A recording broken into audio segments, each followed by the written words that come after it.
साधारणतः तो 1937चा काळ. ग्रामीण भागातील माणसं तशी साधी होती, पण त्यांच्या मनात श्रद्धा होती, शब्दाला किंमत होती आणि एखाद्या संत स्वभावी माणसाने दिलेला शब्द म्हणजे जणू देवाचा आशीर्वादच मानला जायचा. मामा शिवारातून बकरी घेऊन फिरत असताना एका म्हातारीच्या तुरीच्या पिकामध्ये बकरी जातात. सगळं तुरीचं पीक खाऊन ते बकरी फस्त करतात. आपल्या तुरीच्या पिकाची बकऱ्याने केलेली नासधूस पाहून ती म्हातारी आपल्या पिकाच्या नुकसानीबद्दल हळहळ व्यक्त न करता ती मामांची कृपा समजते आणि जे शिल्लक राहील ते आपलं या भावनेने तुरीची मळणी करते. आणि पुढे मामा त्या म्हातारीला तिच्या झालेल्या नुकसानीची भरपाई कशा पद्धतीने करतात, तर याचीच ही जबरदस्त रोमांचकारी कहाणी. नमस्कार मित्र हो, देवावतारी सद्गुरू संत बाळूमामा यांच्या जीवन चरित्रातील एक प्रसंग आज आपण पाहूया. तर मित्र, हा व्हिडिओ जर आवडला तर नक्कीच सबस्क्राईब करा. तर कोल्हापूर जिल्ह्यातील कापशी परिसरातील घडलेली ही घटना. त्यावेळी मामांच्या बकऱ्यांचा कापशी परिसरातच वावर होता. परिसरातील काही लोक त्यावेळी मामांना धनगर मामा म्हणूनच ओळखत होते, पण ज्यांना मामांचा सहवास लाभला होता त्यांना मात्र मामांच्या अलौकिक सामर्थ्याची जाणीव झालेली होती. तर एके दिवशी मामा नेहमीप्रमाणे आपल्या बकऱ्यांना घेऊन कापशीच्या शिवारातून फिरत होते. उन्हाचा तडाखा प्रचंड होता, रानातील माती तापलेली होती आणि वारा गरम वाहत होता. तर बकऱ्या आणि मेंढ्या चारा शोधत पुढे सरकत होत्या. चालत चालत मामा एका शेताजवळ आले. समोरचं तुरीचं पीक होतं, पण पिकाची अवस्था फारशी चांगली नव्हती. तुरीची झाडं उभी होती खरी, पण शेंगा मात्र त्या विरळ होत्या. दाण्याचा भार अजिबात दिसत नव्हता. तर त्या शेतामध्ये एक म्हातारी काहीतरी काम करताना मामांना दिसली. मामांनी तिला पाहिलं आणि मामा तिला प्रेमाने म्हणाले, ए म्हातारे, उन्हातानात शेताकडे एकटी कशाला आलीस? त्यावरती म्हातारी म्हणाली, अरे बाबा, सारं आयुष्य माझं गेलं शेतात. शेतात राबायची सवयच लागली बघ. घरात बसूच वाटत नाही. पोरगा आता एवढ्याच जेवण घेऊन येईल बघ. औंदा तुरीचं पीक काय चांगलं नाही बाबा, अशी ती म्हातारी मामांना सांगत असते. त्यावर मामा त्या म्हातारीला म्हणतात, मग म्हातारे, या तुरीच्या पिकात मी बकरी चारू काय? त्यावरती म्हातारी एक दीर्घ श्वास घेते आणि हसत मामांना म्हणते, मामा, यावर्षी तुरीत काय दम नाही बघा, खुशाल चारा. म्हातारीच्या आवाजात नाराजी नव्हती, कारण तिलाही माहित होतं की यंदाचं पीक आपल्याला फारसं काही देणार नाही. तिनं मामांना नमस्कार केला आणि मामांनीही काही न बोलता बकऱ्यांना तिच्या शेतामध्ये सोडलं. आता बकरी तुरीच्या झाडात घुसली. एक एक झाड बकऱ्यांच्या तोंडात जात होतं आणि काही वेळातच बकऱ्यांनी तुरीच्या पिकाचा फडशा पाडला. काही वेळापूर्वी दिसणारी ती हिरवीगार तुरीची झाडं क्षणात विरळ होऊ लागली आणि शेवटी शेतात तुरीच्या काट्या आणि तुरळक शेंगा एवढंच उरलं.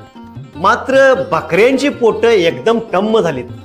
म्हातारी दूर उभा राहून ते सगळं दृश्य बघत होती. क्षणभर तिच्या मनात विचार आला, निदान 2-4 पायली तरी तूर झाली असती.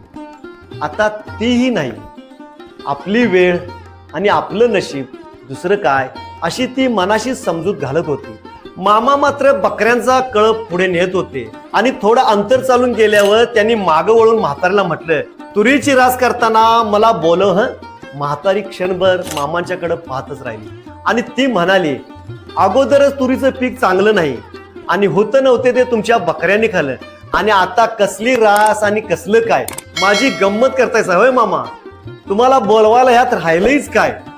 त्यावर मामा मंद हसलेत आणि आपल्या कळपाबरोबर पुढे निघून गेलेत. म्हातारी पुन्हा आपल्या कामाला लागली. दिवस मावळतीला आला आणि म्हातारी आपल्या घरी निघून आली. पण मामानी सांगितलेले शब्द तिच्या मनात कुठेतरी राहून गेले. तुरीची रास करताना मला बोलव हं. दिवस असेच जात होते. जवळपास 4-5 आठवड्यांनी तूर कापण्याची वेळ आली. म्हातारी आणि तिच्या मुलाने शेतातील उरली सुरली सगळी तूर कापली आणि खळ्यामध्ये आणली, उन्हात वाळवली. तिला माहिती होतं की यातून फारसं काही निघणार नाही, पण शेतातील पीक काढणं गरजेचं होतं. पायली 2 पायली एवढी जरी तूर मिळाली तरी तिला त्यामध्ये समाधान होतं, कारण त्या काळात शेरभर धान्यालाही किंमत होती. म्हातारीने आणि तिच्या मुलाने तूर बडवण्यास सुरुवात केली खळ्यात काटे आपटण्याचा आवाज घुमू लागला. रणरणत्या उन्हामध्ये म्हाताऱ्या आणि तिच्या पोरग्याचं काम शांतपणे सुरू होतं. तेवढ्यात अचानक खळ्यात येऊन कुणीतरी उभं राहिलं. म्हातारीने वर पाहिलं तर समोर धनगर मामा. म्हातारीला आश्चर्य वाटलं. मामा हसत तिच्याकडे पाहत होते. मामा म्हणाले, म्हातारे तुला किती पुती तूर पाहिजे? तर ती म्हातारी हसली आणि मामांना म्हणाली, मामा माणसाला केवढं जरी मिळालं तरी त्याचं पोट भरत नाही बघा, त्याला ते कमीच वाटतंय. तेव्हा तुम्ही जे काही देशीला त्यात माझं समाधान आहे मामा, असं ती म्हातारी मामांना म्हणाली. म्हातारीच्या या बोलण्यातून मामांना तिचा भक्तिभाव दिसत होता. मामांनाही म्हातारीची संतुष्ट वृत्ती आवडली. मामांनी काही उत्तर दिलं नाही. ते खळ्यातच क्षणभर उभे राहिले आणि त्यांनी आजूबाजूला पाहिलं. मग पायातील चपलेच्या टोकानं मामानं सहजपणे तुरीच्या शेंगा उडवल्या. म्हातारीने पाहिलं. मामांनी म्हातारीला विचारलं, अगं त्या उडवलेल्या शेंगा मोज बघू. म्हातारीने त्या शेंगा मोजल्या आणि ती म्हणाली, मामा 7 शेंगा पडल्यात बघा. मामा अगदी शांतपणे म्हणालेत, म्हातारे 7 शेंगा नाहीत त्या, तर 7 पोती तूर झाली बघ. म्हातारीने मामांच्याकडे पाहिलं. तिला या शब्दाचा अर्थच कळेना. 7 शेंगा आणि 7 पोती, काय बोलतायसा मामा? अशी ती म्हातारी मामांना म्हणाली. पण मामा काही न बोलता आपल्या बकऱ्याकडे निघून गेले. म्हातारी मात्र मामांची ती दिसणारी धुसर आकृती पाहतच राहिली. तिच्या डोक्यात एकच वाक्य घुमत होतं, 7 शेंगा नाहीत त्या, 7 पोती तूर झाली बघ. तिच्या मुलाने आणि तिने कामाला पुन्हा सुरुवात केली. संध्याकाळ जवळ आली. खळ्यातील तूर पूर्णपणे बडवून झाली. म्हातारीने आणि तिच्या मुलाने सर्व तुरीचे दाणे एकत्र केलेत आणि त्यांना वाटलं कदाचित पायली 2 पायली तूर होईल. तुरीच्या दाण्याचा तो छोटासा ढीग एका पोत्यात भरायला त्यांनी सुरुवात केली. पहिलं पोतं भरलं. त्या दोघांनाही आश्चर्य वाटलं. मग त्यांनी दुसरं पोतं भरायला सुरुवात केली आणि तेही भरलं. आता त्या दोघांचे हात थरथरू लागले. हे काय होते त्यांना कळना. त्यांनी तिसरंही पोतं भरलं, 4थं पोतं भरलं, 5वं भरलं आणि शेवटी 7वंही पोतं भरलं. ती दोघंही काही वेळ निश्चल उभी राहिलीत. त्यांचा डोळ्यावर विश्वासच बसना. ती दोघं जण पोत्याच्या ढिगाकडे एकटक पाहत होती आणि त्यांच्या डोळ्यातून अश्रू वाहत होते. मामा अशी ती जोरात ओरडली आणि तिने मामांना हात जोडले आणि आसपासची माणसंही तिथं गोळा झाली. सगळ्यांना आश्चर्याचा धक्का बसला. ज्या तुरीच्या पिकाला बकऱ्यांनी जवळपास पूर्णपणे खाऊन फस्त केलं होतं, जिच्यातून म्हातारीला पायली 2 पायली दाणे मिळतील अशी खात्री नव्हती, त्या ठिकाणी तुरीची 7 पोती झाली होती. तिने हात जोडले आणि आकाशाकडे पाहिले आणि मनोमन म्हणाली, मामा तुम्ही साधं माणूस नाहीसा, या जगाचा पोशिंदा आहेसा.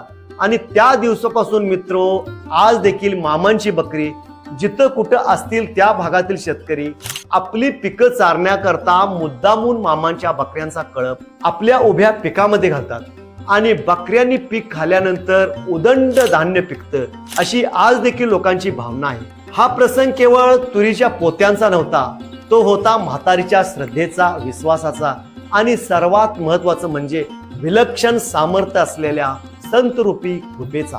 कधी कधी आपल्याला डोळ्यांना जे अशक्य वाटतं तेच एखाद्या संत स्वभावी माणसाच्या कृपेने शक्य होतं. तर मित्रांनो, आजचा सद्गुरू बाळूमामांचा प्रसंग तुम्हाला कसा वाटला नक्कीच कमेंट करा. जय बाळूमामा.